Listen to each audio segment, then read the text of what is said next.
Welcome, everyone, to the Fourth Circuit today. It's good to have you all here. We're looking forward to the arguments. Judge Agee and I are particularly honored and pleased to be with Judge Norton, David Norton, our friend Judge Norton of South Carolina, and welcome him to the Fourth Circuit. Thank you, sir. The first case is Goodman versus Barber. Ms. Torrey, Mr. Torrey? Mr. Fury, I'm sorry. May it please the court. My name is Torrin Fury, and I represent the defendant appellants, Deputy Barber, the Sampson County Sheriff's Office, and also Ohio Casualty, the bondholder. At this, at this time, I would like to confirm my reservation of 5 minutes of rebuttal time. This case arises out of initially a traffic stop of William Goodman, where he had stopped, Deputy Barber had stopped Mr. Goodman as a result of having no insurance on the vehicle that he was driving. As he had stopped Mr. Goodman, a series of friends and family members of Mr. Goodman, including the plaintiff, came and, as the district court found, surrounded and outnumbered Deputy Barber while he was trying to deal with Mr. Goodman. That during the exchange with the family and friends, there was an exchange between Mr. Beckwith, the stepfather, and the plaintiff, Ms. Goodman. That while Deputy Barber was trying to get control of the situation, Mr. Beckwith at that point began to intervene with his attempt to arrest Ms. Goodman. At that point tried to pull her away. During that period of time, Deputy Barber had some difficulty getting Ms. Goodman under control. That at some point as he was getting her under control, she fell to the ground and ultimately did handcuff her at some point. After that, of important note with regard to the district court's findings and holdings was the fact that there was probable cause to arrest Ms. Goodman for the resist, delay, and obstruction, that the illegal arrest claim, a summary judgment was granted, the false imprisonment claim, it was granted, and that there was no malicious prosecution claim for the RDO. So under those particular holdings and findings, Deputy Barber had the right to arrest Ms. Goodman under the facts of this case. The question is whether he had a right to beat her up after he handcuffed her, wasn't it? Well, Isn't that it? and Your Honor, I think as we stand here today, it is the appellant's issue under the Waterman case as to the excessive force issue as to any force that was applied prior to getting under control versus the allegations, which I understand on behalf of the appellants that you have to take the evidence in the light most favorable to Ms. Goodman. Are you willing to accept that? For purposes, You accept their version of the facts? For purposes of the appeal, yes. Obviously, this appeal, you have to accept their facts, yes, which is that he abused her, used excessive force after the handcuffs were put on her. Well, and I think the important thing and what we're specifically asking for the court at this point is summary judgment. You want immunity. You want immunity, right? Qualified immunity. Yes, Your Honor. And you have to accept his version of the facts. Correct. And you're willing to do that. Yes, Your Honor. No dispute is the fact. You don't dispute any fact that are material here. For purposes You acknowledge that your client used excessive force post-handcuffing. Well, what we are asking the court at this point, Your Honor, Can you is answer that yes or no? at this point, as far as the limited. This is a qualified immunity issue on appeal. That's the question. Yes. And so is the answer to Judge King's question, yes, you accept the facts, or no, you don't? we have to accept the facts. Okay. The answer is yes. Yes, we have to accept the You facts. accept the facts? Okay. Yes, we don't have any choice. So what have you got left All right. to get immunity? for purposes of this, I don't think there's any question, and in fact, in the plaintiff's own brief, she admits that the gravamen of the complaint is not anything prior to her getting handcuffed. And let me explain why that is important in this particular case and why the court should have granted, at a minimum, partial summary judgment as to the force applied prior to the handcuffing. Now, did you raise that segregation, bifurcation of the issues before and after the arrest in your brief?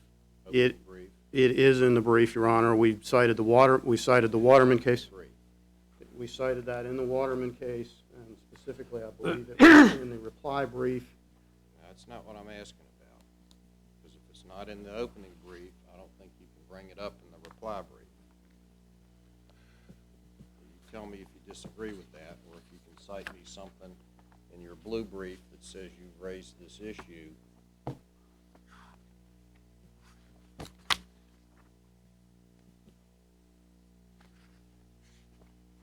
We don't generally let parties raise an issue for the first time in the reply brief. Not in the table of authorities.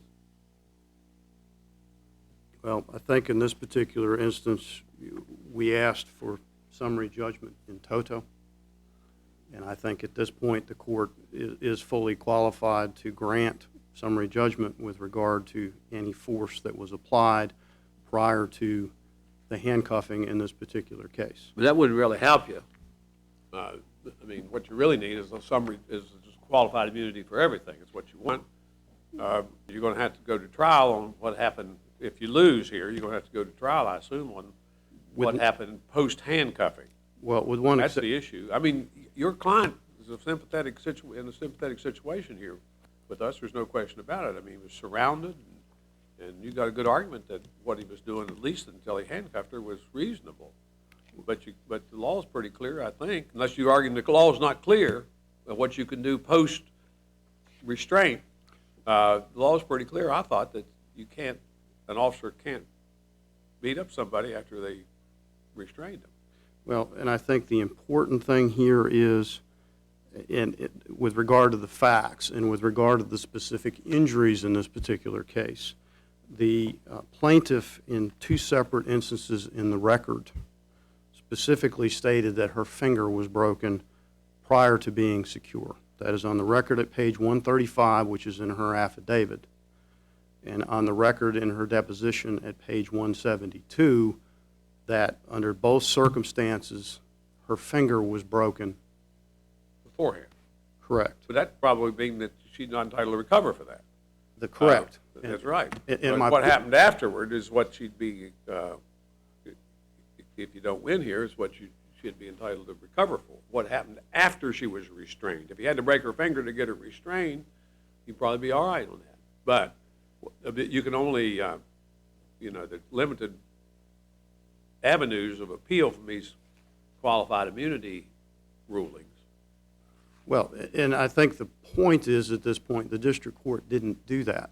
And specifically, at a minimum, we're asking that this court... The district court didn't do what exactly?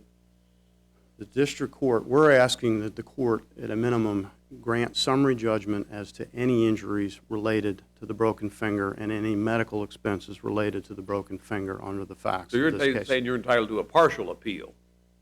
Well, at least a partial summary judgment. Can we Yes. do that under the Forsyth versus Mitchell and its progeny?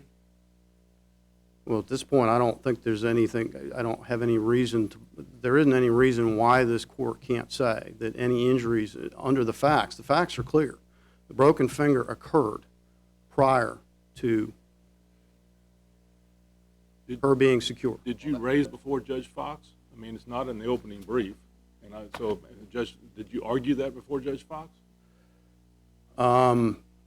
If the answer to that is no, I don't see how you can argue it here. Well, at this point... You've got to give the district judge an argument. Well, and I understand, and I think that that's something that we have raised in more than one instance in this particular case. I also think that in this case... Can you give Judge Norton and the panel a cite in the appendix that we can look at that proves that indeed happened? The briefs are not in the appendix in this particular the briefs in the lower court. Correct. They're in the record of the lower court. Could you tell us where they are in the record of the lower court? I mean, there ought to be a docket sheet or something that would show where it is.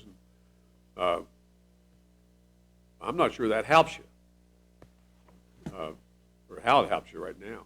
Well, I think in that If you think it does, you can certainly argue it. I think it helps you in the instance, at this particular instance, that's the majority of the plaintiff's medical expenses in this particular case.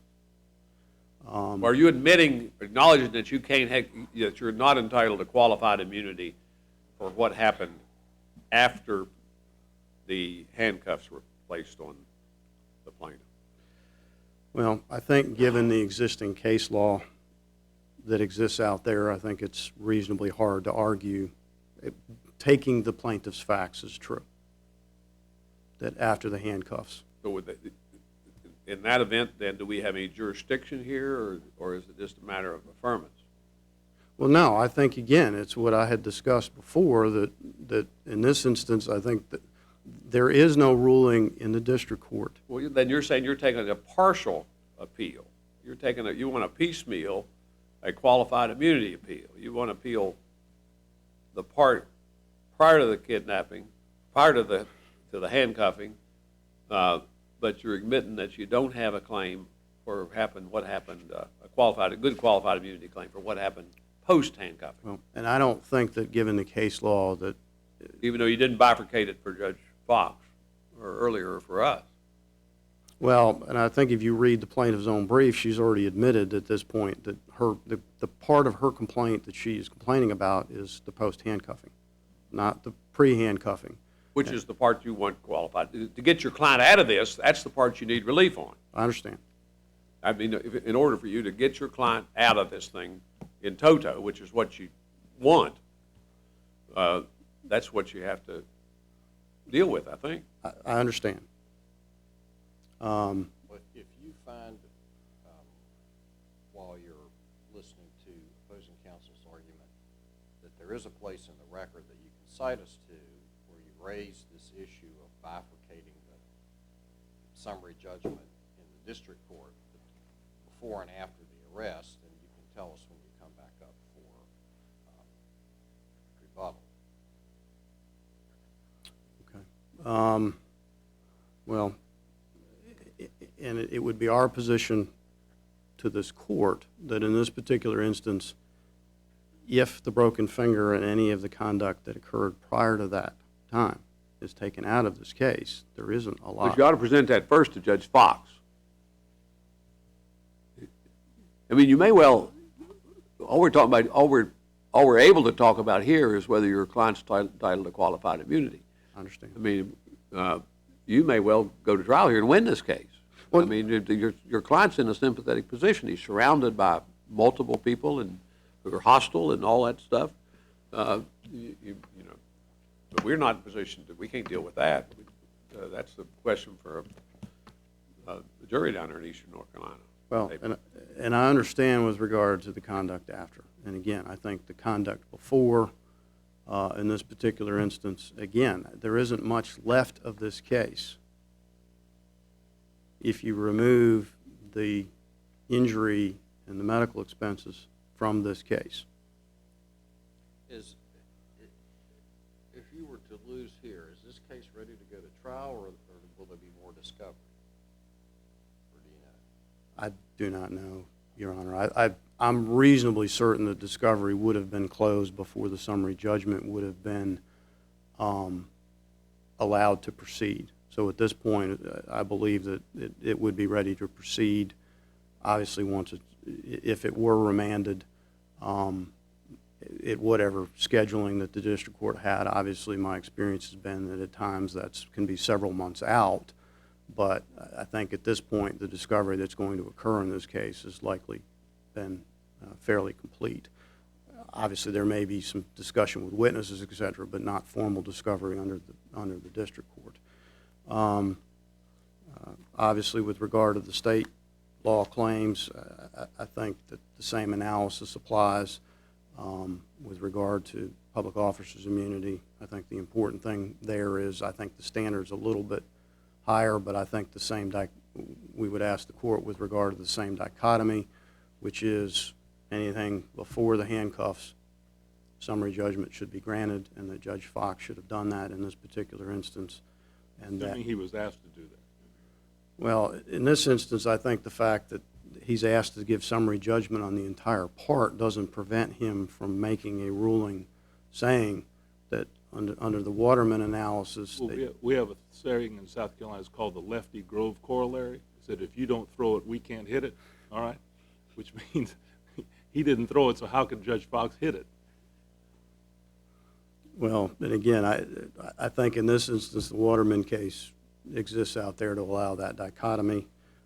I see my time is almost, or actually is up, so unless there are any other questions. That's fine, Mr. Furr. You saved 5 minutes. Yeah, I may or may not need that. You get another crack at it here. Let's see what Mr. Key can help us out. Good morning. Good to have you here, sir. Thank you, Judge. As I sat there and listened to Mr. Furry's argument, one of the things that I noticed was that a lot of this discussion back and forth between the judges and Mr. Furry was regarding the facts of this case. And as I read the appellate's brief, their brief was mostly about the facts of this case. As I read their response brief, it was about the facts of this case. About their version of the facts. About their version of the facts of the case, Judge. And as I read the court requested that we file supplemental briefs in this case with regards to jurisdiction. As I read their supplemental brief, they talked about the facts. Judge King, you made a very, very important point. You said that, do we really have jurisdiction over this case? Whether it's a purely legal issue or whether it's mostly a factual issue.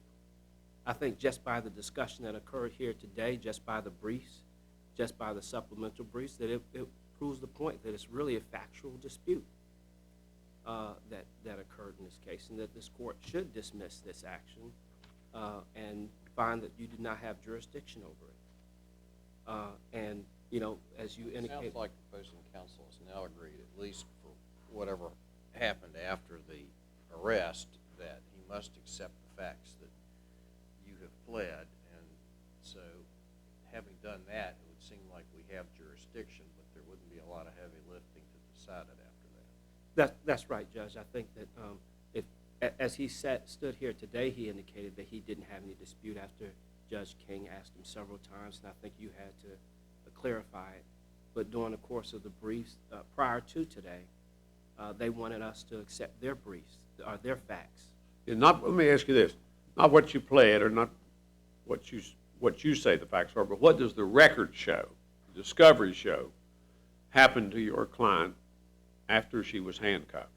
Judge, the facts show that after my client was handcuffed, that the officer mauled her head into the ground. Mauled her head? Her head and her face into the ground. That we have photographs, which I brought here today, to show the damage that she sustained as a result of him mauling her head into the ground. They're all around her mouth. The left side of her face was injured. It was red and it was bruised.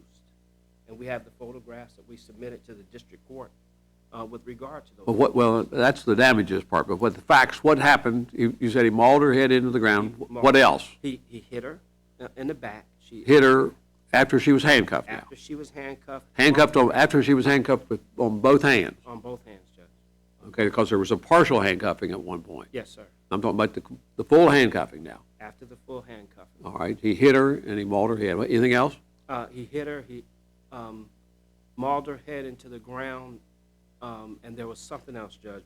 But the most significant damages were that she had some damages on her back where he hit her, some bruises on the back. But the finger was broken prior to her being on the ground, right? That, when he threw her on the ground is when it occurred.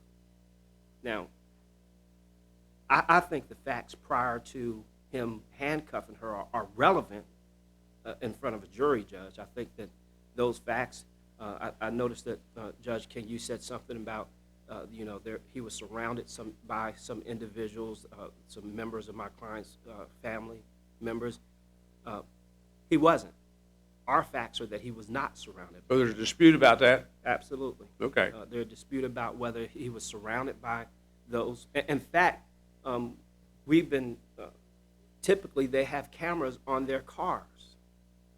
And we haven't gotten a camera of what the incident occurred. The lights were activated, which means that the camera on the police car was running. That would show that the car was not surrounded by her family members. But we don't have that. No one has been able to produce to us.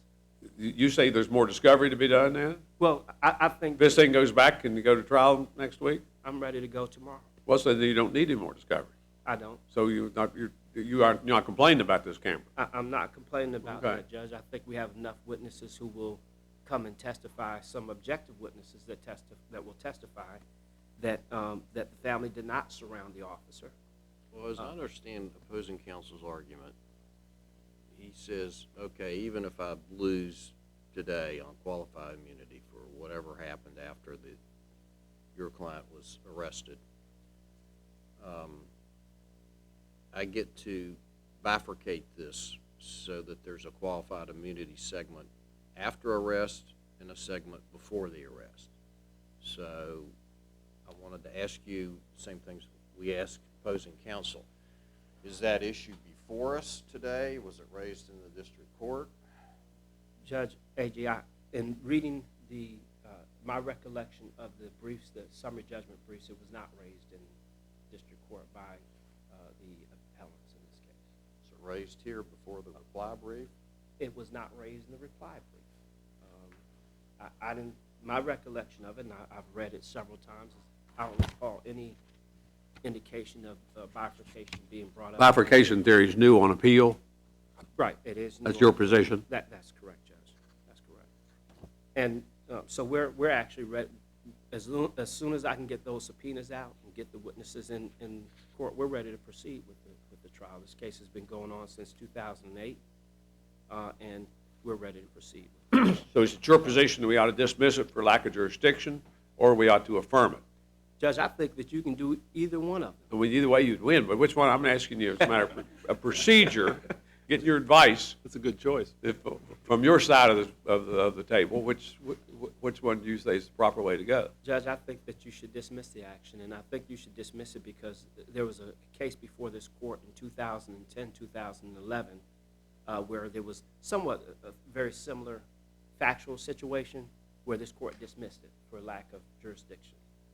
And The Supreme Court's been pretty clear that if it's a factual dispute in qualified immunity, we do not have jurisdiction. right, absolutely, Judge, and that's why I would ask you to dismiss the action. Yeah, when they created this qualified immunity appeal thing, it was under the collateral order doctrine.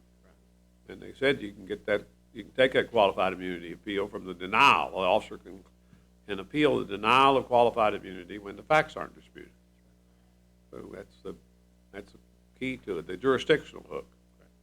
And Judge, But he said at one point here that he doesn't contest the facts post handcuffing. and I'm happy to hear that, Judge. I'm happy to hear that they don't dispute those facts. Well, he's doing it for purpose of this appeal. Right. He's not. He might contest them if he has to go back and have a trial. Well, I'm hoping he'll be consistent. He's not giving that up. I'm hoping that he would be consistent, that he would go back. Well, he doesn't have to. He just has to do it. He just has to give it up for purposes of our jurisdictional analysis. That's correct, Judge. But as I indicated earlier, all of the briefs, including the supplemental brief, all of them indicate that they want you, as Judge Norton said, to accept their facts, their version of the facts. And now, of course, Mr. Furry, who I respect greatly, indicated that there is no dispute of the facts, and you can't necessarily have it both ways. You can't say... Well, you can for purposes of jurisdiction. For jurisdiction purposes, yes, sir. But I would ask the court, I think this is clearly a purely factual, not purely factual, but more of a factual case. And it's not a purely legal matter, as Mr. Furry indicated, and as one of the judges, I can't recall whether it was Judge King or Judge Agee, but said that, that case law is relatively clear, that once you handcuff someone, you can't then continue to beat them up.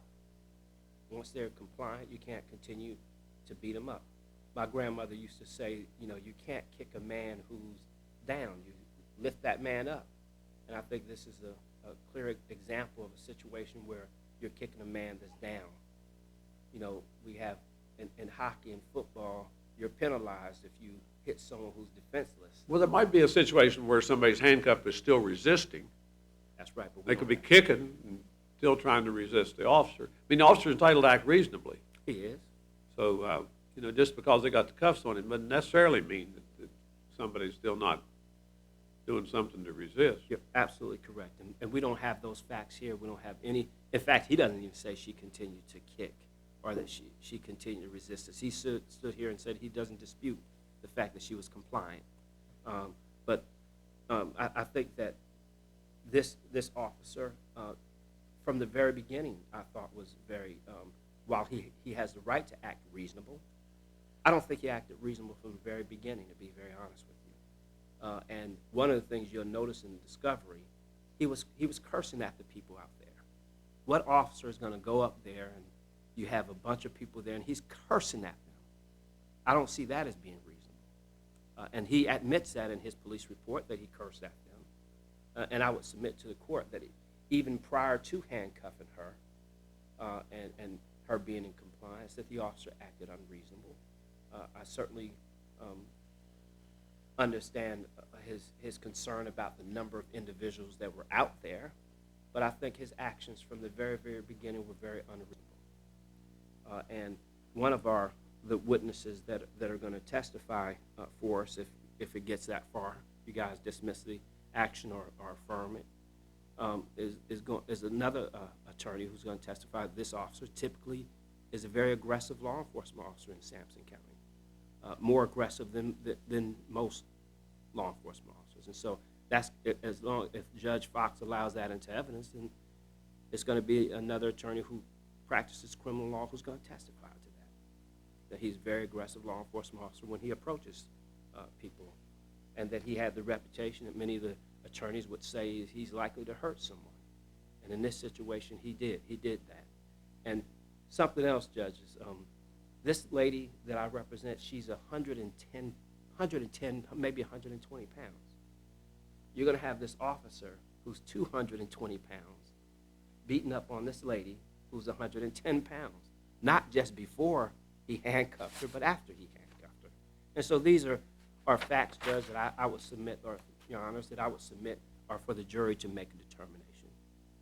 And I would respectfully disagree with Judge King. I don't think that he is a sympathetic defendant with his actions that day. I'm sorry. Any other questions? I don't. We appreciate it. Thank you, Judge. Thank you. Thank you. Mr. Fury? Thank you, Your Honors. I do not have the district court record, so I'm not, and I don't have the briefs that were filed in the district court with me here. To my knowledge, that was discussed in our office about that particular issue, but I can't represent. You're talking about the bifurcation stuff. Yeah, the questions that you asked me before to sit down and review, at this point, I would just take the position that in this instance, Judge Fox made his order. I think this court can do with that order, including the requested, basically the dichotomy is indicated in the Waterman case, especially given the admission by the plaintiff in her own briefs in two different situations, both on pages 11 of the principal brief and on pages 6 and 7 of the supplemental brief, where she admits that the gravamen of her complaint is not the pre-handcuffing injuries. And actually, with the supplemental brief, it starts at the bottom of page 6 and goes to the top of page 7. Ultimately, in this particular instance, obviously, I think you raised the issue with regard to the damages. Obviously, I don't think the fact that she had bruises on her face necessarily indicates when that occurred. Again, we're just specifically asking in this instance for summary judgment as to any conduct prior to the handcuffing from this court and reversing it as to that extent in this particular instance. Obviously, there were some things that I think were discussed outside of the record during argument. I don't think that can be considered by this court as far as alleged facts that may be produced at trial, because in this particular instance, they're not before this particular court and not in the record. Unless there are any additional questions, again, we would ask for a reversal and a grant of summary judgment as to any conduct prior to the handcuffing and any injuries that occurred prior to that time, including the finger from the... So you're not asking for any relief post-handcuffing? As I said, Your Honor, I think given the cases that are out there and given the allegations that we have to take as true, obviously we're going to dispute those at trial, but ultimately I think in that instance, as an officer of this court, I think that's what I need. I'm asking for basically pre-handcuffing. And the finger injury, which was clearly pre-handcuffing in this particular instance. Very good, sir. All right, thank you. Thank you very much. We'll come down and greet counsel and go to the next case. Is that all right?